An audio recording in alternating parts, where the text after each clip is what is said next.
Hi everyone, I am Rebecca from ChemKnits, and today we are going to play with layering some tulip tie-dye onto some 100% cotton yarn.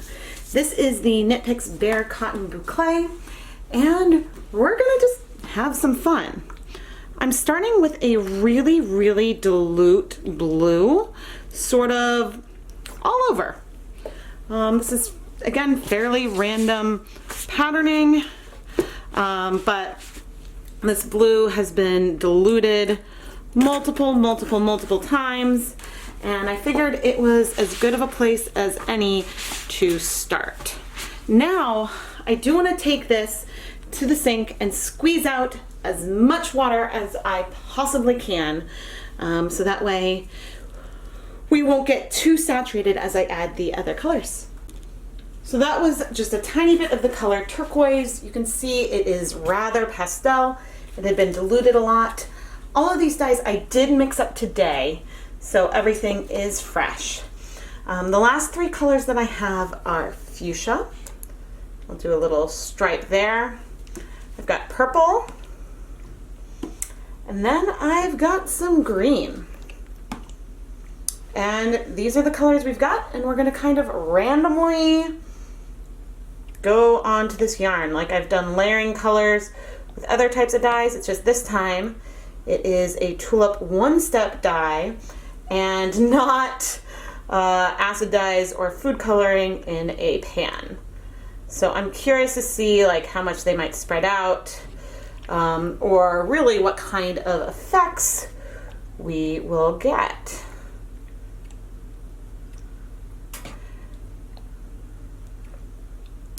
While also leaving no dye behind. All right, let's flip this.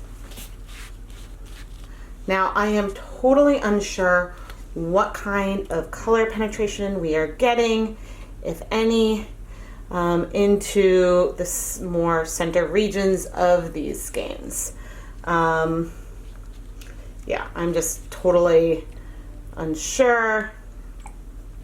But again, the way that colors look on this, on yarn and on shirts with tie-dye, it looks rather different when it's dry, or like after you've rinsed everything out versus when it is wet.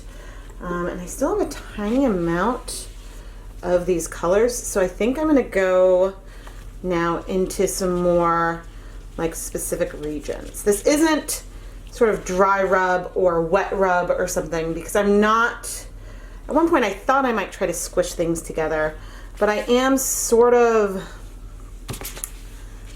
like, I'm trying to leave some amount of these colors separate. There is certainly a lot of blending going on, especially where the colors sort of soak in to our platform. As I kind of remove that, but it looks like that the sum of all of them is sort of like a nice purple. There could be some whites left behind. I'm not horribly concerned. The goal is really to use up these colors and create something very me here. So I'd say we did that.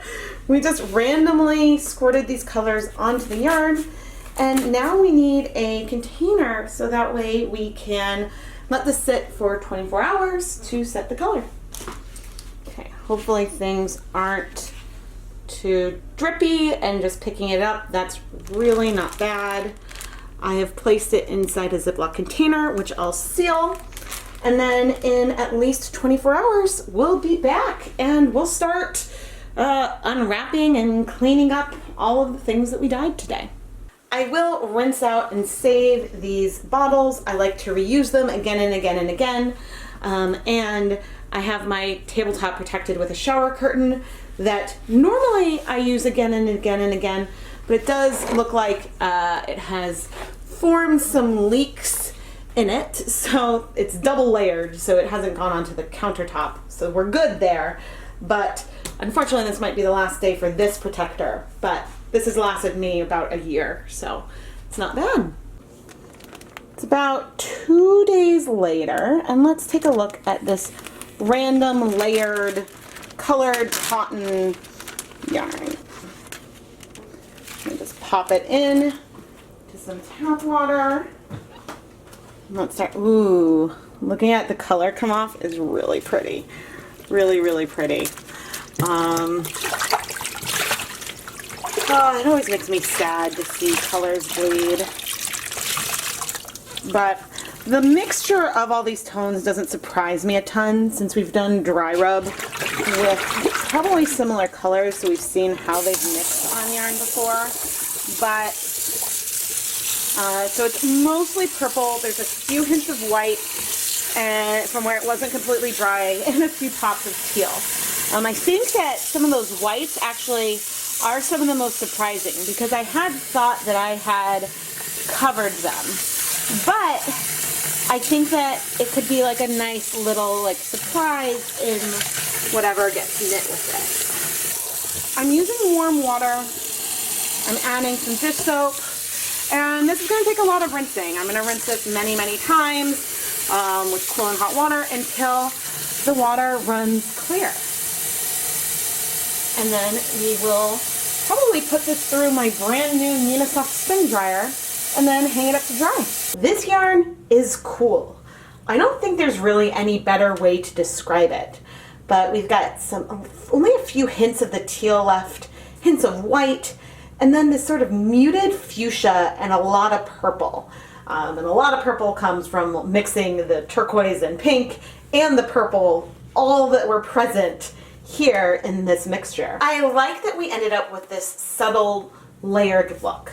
However, unlike doing this kind of technique, low immersion on heat with acid dyes and a wool-based yarn, the colors here, they don't bind really fast. They spread out, and through moving and mixing, you mix the colors together.